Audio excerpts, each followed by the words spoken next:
फिर से स्वागत है मेरे YouTube चैनल पे। आज एक बहुत ही अच्छे प्रॉब्लम के साथ आपके साथ मैं खड़ा हूं और ये प्रॉब्लम है इनवर्स ट्रिगोनोमेट्रिक फंक्शन से। ये प्रॉब्लम सर 2026 28 जनवरी में आया हुआ है। ऐसे प्रॉब्लम को देख के ना बच्चे बहुत परेशान भी होते हैं और कंफ्यूज भी करते हैं कि सर हम अप्रोच कैसे करें। मैक्सिमम बच्चों का अप्रोच करने का यहाँ पे तरीका होगा tan of a plus B, यहां पे अलग लगाना और इसका वैल्यू फिर टेंजेंट रूल का यूज करके निकालना। देखो हम इसको बहुत ही सिंपल वे में आपको समझाते हैं। क्या करो ना, सुनो, इसके लिए हाफ साइन इनवर्स 2/3 को ना थीटा मानो तुम पहले, ठीक है। तो अगर हाफ साइन इनवर्स 2/3 को तुम थीटा मानोगे तो यहां से तुम लिख सकते हो sine inverse 2/3 is equal to 2 theta. और हम लोग एक प्रॉपर्टी पढ़े हैं ना कि sine inverse x plus cos inverse x is equal to π/2। तो साइन इनवर्स 2/3 को हम लिख सकते हैं, बोलो π/2 माइनस कॉस इनवर्स 2/3 और that is equal to 2 theta. तो एक बात नोटिस करो कि अगर तुम इस पूरे को थीटा माने हो तो ये तो बन जाएगा tan थीटा। अब उसको कैसे कन्वर्ट करेंगे, अब देखना इसको कैसे लाएंगे उस चीज को ध्यान से देखना।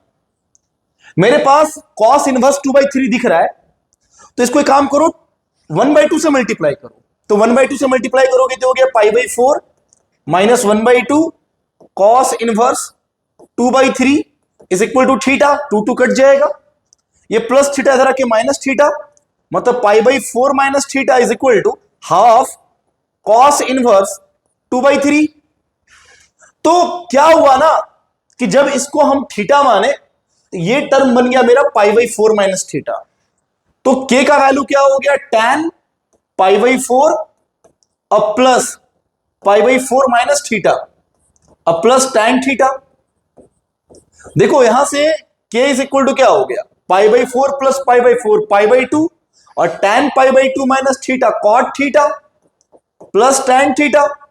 और बताओ cot थीटा को लिख सकते हैं हम cos theta by sine theta और tan थीटा को लिख सकते हैं, बोलो sin theta by cos theta.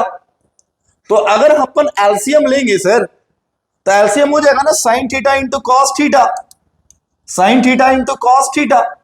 तो यहां हो गया cos स्क्वायर थीटा, यहां हो गया sin स्क्वायर थीटा, जोड़ के 1 हो गया वो। तो इसको और भी थोड़ा हम मॉडिफाइड फॉर्म में लिख सकते हैं कि अगर हम ऊपर नीचे 2 से मल्टीप्लाई करेंगे तो नीचे आएगा ना, ऊपर तो 2 हो गया और नीचे आएगा 2 sin theta into cos theta sin 2 theta. तो k का वैल्यू कितना आ गया, 2 अपॉन साइन 2 थीटा। और यहां से देखो कि हम साइन 2 थीटा का वैल्यू लिख सकते हैं 2/3। तो k का वैल्यू हो गया सर 2 अपॉन 2/3, 2 कट गया तो 3 ऊपर चला गया, तो k का वैल्यू मेरा 3 निकल गया तुरंत एक बार में।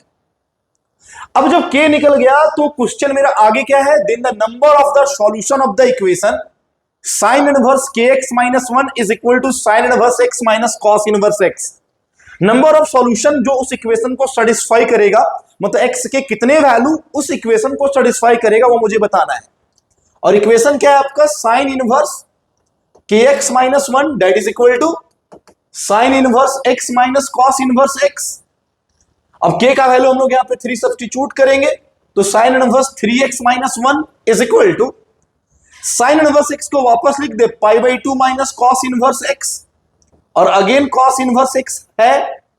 ये कितना हो गया, साइन इनवर्स देखो तो 3x minus 1 is equal to π/2 minus 2 cos inverse x। अब बताओ ये साइन इनवर्स उधर जाके साइन बनेगा तो कितना रिजल्ट आएगा, 3x minus 1 is equal to sine of π/2 minus 2 cos inverse x।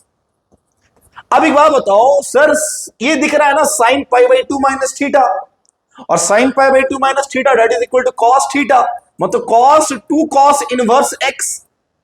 अब एक बात बताओ सर, हमने एक प्रॉपर्टी पढ़ा है ना कि cos इनवर्स x x होता है, तो यहां तो cos 2 cos इनवर्स x दिख रहा है। तो फॉर्मूला अगर हम यूज करेंगे तो 2 cos इनवर्स x को लिख सकते हैं ना cos inverse 2x square minus 1। कैसे, क्योंकि cos 2 थीटा का फॉर्मूला cos के टर्म में होता है 2 cos स्क्वायर थीटा माइनस 1। अब बताओ sir 3x minus 1 is equal to, ये हो गया cos inverse 2x square minus 1, तो बच गया 2x स्क्वायर माइनस 1, ये कट गया तो 3x minus 2x square that is equal to 0। x common ले ले तो यहां कितना हो गया बताओ, 3 माइनस 2x और दैट इज इक्वल टू 0। तो x की वैल्यू 0 और x की वैल्यू बोलो कितना 3/2। तो तुमको दो सॉल्यूशन दिखाई दे रहा है 0 और 3/2। अब जब दो सॉल्यूशन या तीन सॉल्यूशन आ भी जाएगा ना, उसके बावजूद भी हम चेक करके देखेंगे कि कौन सा सॉल्यूशन उस गिवन इक्वेशन को सेटिस्फाई कर रहा है, कौन सा सॉल्यूशन उस गिवन इक्वेशन को सेटिस्फाई कर रहा है।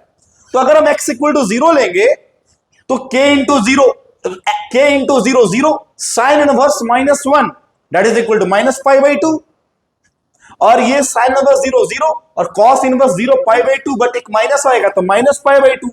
तो 0 पे मेरा क्या हो रहा है, LHS is equal to RHS हो रहा है, तो हम लोग 0 को लेंगे।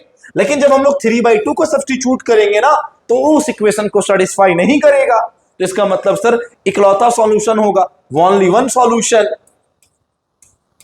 तो देखो कितना इजीली इसको हम लोग डिस्कस कर लिए। अभी तुम क्या करते, देखो बार मैं समझा रहा हूं, अभी तुम क्या करते, इसमें लगाते tan a + b का फॉर्मूला, फिर उसको पूरा सॉल्व करते तो बहुत लंबा टाइम बीतता। तो देखो ऐसे अच्छे अच्छे क्वेश्चंस को हम बहुत ही मिनटों में सॉल्व करके आपको दिखाएंगे, ठीक है।